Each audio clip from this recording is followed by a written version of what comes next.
السلام عليكم ورحمة الله وبركاته. الحمد لله وكفى، والصلاة والسلام على رسوله المجتبى. أما بعد، قال الله سبحانه وتعالى في القرآن العظيم والفرقان المجيد: أعوذ بالله من الشيطان الرجيم، بسم الله الرحمن الرحيم. والذين هم لأماناتهم وعهدهم راعون. صدق الله العظيم. அளவற்ற அருளாளனும் நிகரற்ற அன்புடையவனுமாகிய எல்லாம் உள்ள அல்லாஹ்வின் திருப்பெயரால் துவங்குகிறேன்.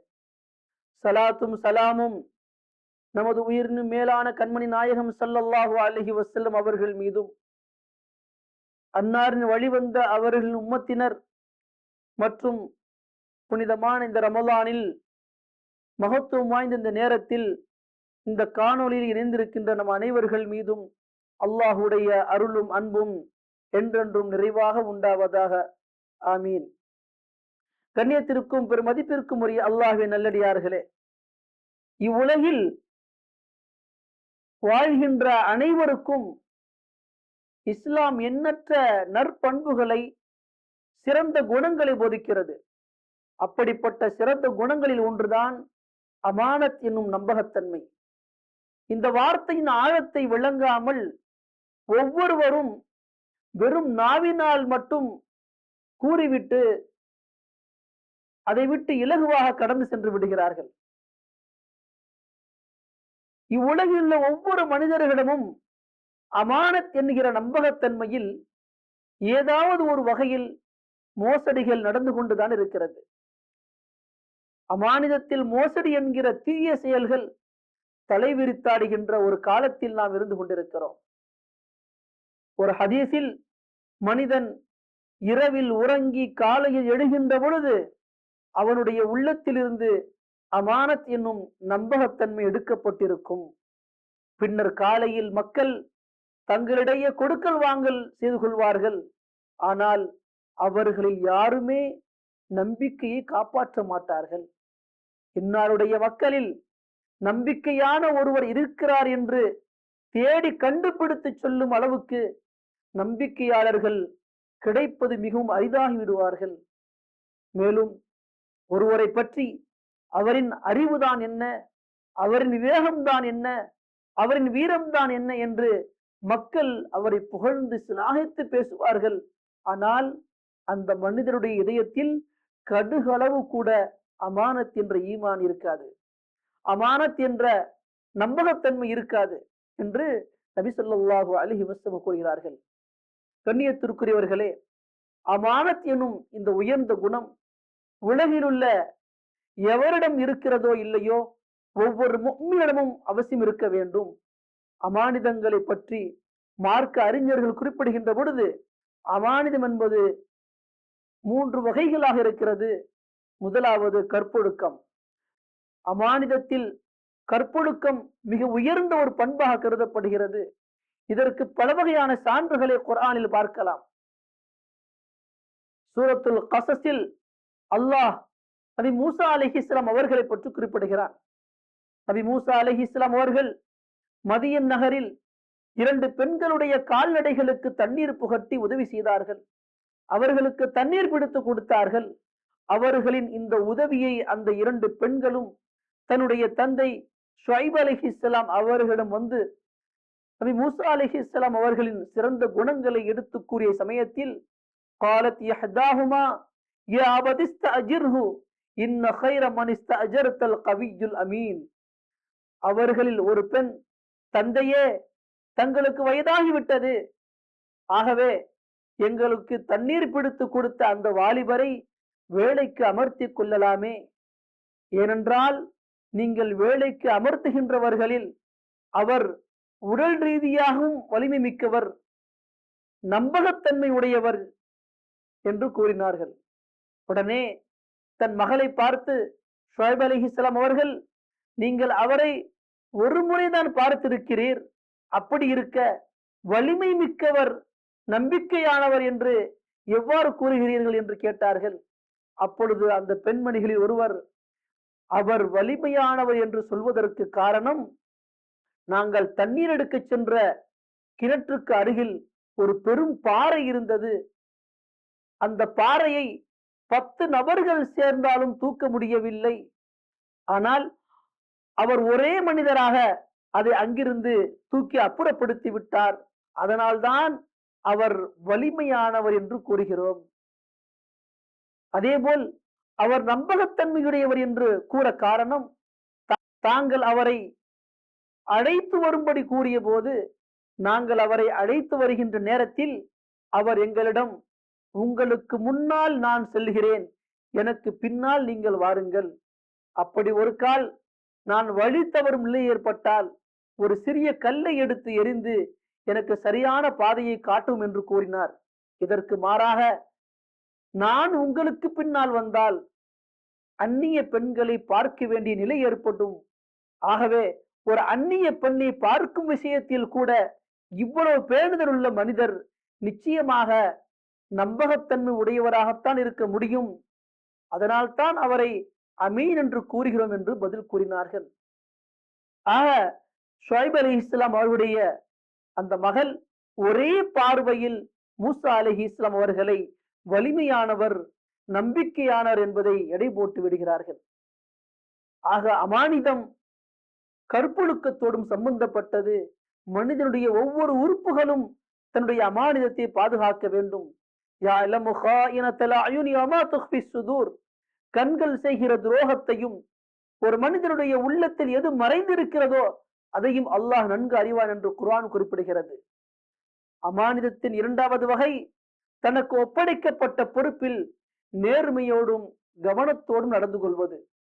எதற்காக வேண்டி பொறுப்பேற்றுக் கொண்டோமோ அந்த விஷயத்தில் கண்ணும் கருத்துமாக இருப்பது.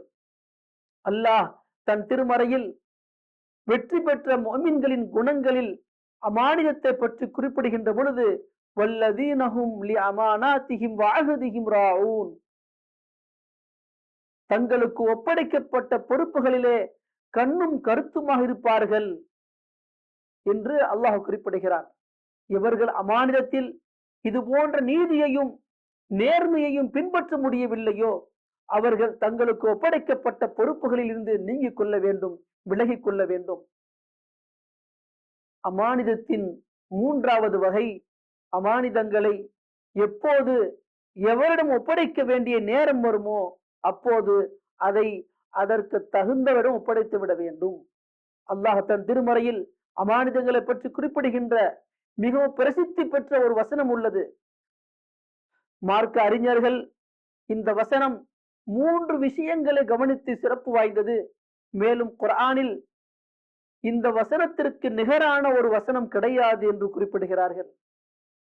அதுதான், இன்னல்லாஹ யஅமுருக்கும் அன் துஅத்துல் அமானாத்தி இலா அஹ்லிஹா, நிச்சயமாக அமானிதங்களை அதற்குரியவர்களிடம் ஒப்படைக்குமாறு அல்லாஹ் உங்களுக்கு கட்டளையிடுகிறான் என்ற வசனம். இந்த வசனம் ஒரு தனி சிறப்பு பெற்ற வசனம். முதலாவது, முழு குர்ஆனில் ஒட்டுமொத்த சமுதாயத்தையும் பார்த்து அல்லாஹ் கட்டளையிடுகின்ற இது போன்ற வேறு வசனம் கிடையாது. இரண்டாவது, இந்த வசனம் இறக்கப்பட்ட இடம் பிரசித்தி பெற்ற இடம், அதுதான் காபாவின் உள்பகுதி. நபியவர்கள் காபாவின் உள்ளே இருக்கின்ற பொழுது இறங்கிய வசனம். வேறு எந்த வசனமும் காபாவின் உள்ளே வைத்து இறக்கப்பட்டதாக வரலாறு கிடையாது. அதனால்தான் இந்த வசனம் இறங்கிய இடத்தை வைத்து அதற்கு ஒரு தனி சிறப்பு இருக்கிறது. நபியவர்கள் மக்காவை வெற்றி கொண்டு அங்கு நுழையும் பொழுது காபாவின் சாவி பனு ஷைபா கோத்திரத்தாரிடம் இருந்தது. மக்கா வெற்றிக்கு முன்பு நபியவர்கள் பல முறை அவர்களால் துன்புறுத்தப்பட்டும் காபாவின் உள்ளே நுழைய தடையும் செய்யப்பட்டிருந்தார்கள். இதையெல்லாம் நினைத்து பார்த்த பனு ஷைபா கோத்திரத்தார் இப்பொழுது நபி அவர்கள் வெற்றி பெற்று மக்காவிற்கு திரும்பி விட்டார்கள். ஆகவே காபாவின் சாவியை தங்களிடமிருந்து பறித்து வேறு யாரிடமாவது கொடுத்து விடுவார்கள் என்று அச்சத்திலே உறைந்து போயிருந்தார்கள்.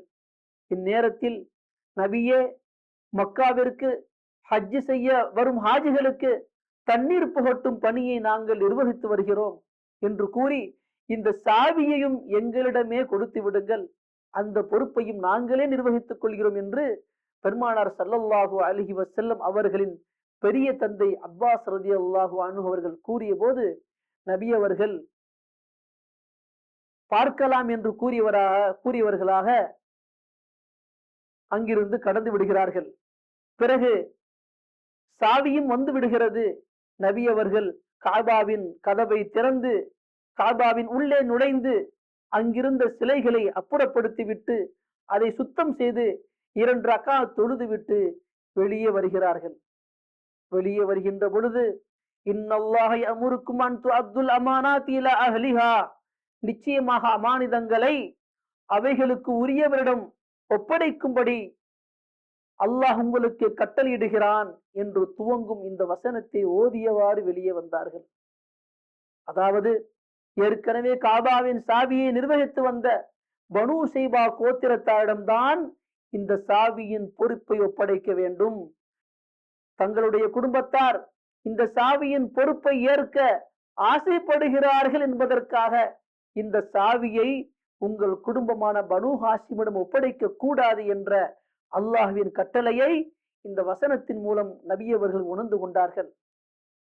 வெளியில் வந்த நபி அவர்கள் அதுவரையிலும் காபாவின் சாவியின் பொறுப்பை நிர்வகித்து வந்த பனு ஷைபாவின் கோத்திரத்தைச் சேர்ந்த உஸ்மான் பின் தல்ஹா ரலியல்லாஹு அன்ஹு அவர்களை அழைத்து, யா பனி தல்ஹா குஸூஹா காலிதத்தன் தாலிதத்தன் லா யன்ஸிஉஹா மின்கும் இல்லா ஸாலிமுன்,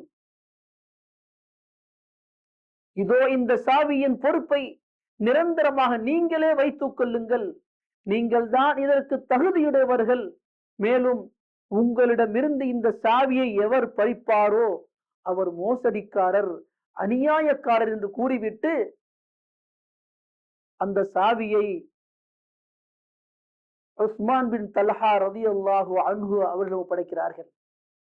கண்ணியத்திற்குரியவர்களே, ஒருவர் ஒரு பொறுப்பை நிர்வகிக்க தகுதியோடு இருக்க அதை மற்றவரிடம் ஒப்படைப்பது மோசடி என்ற விஷயத்தை நபி அவர்கள் இந்த சமுதாயத்திற்கு போதித்தார்கள்.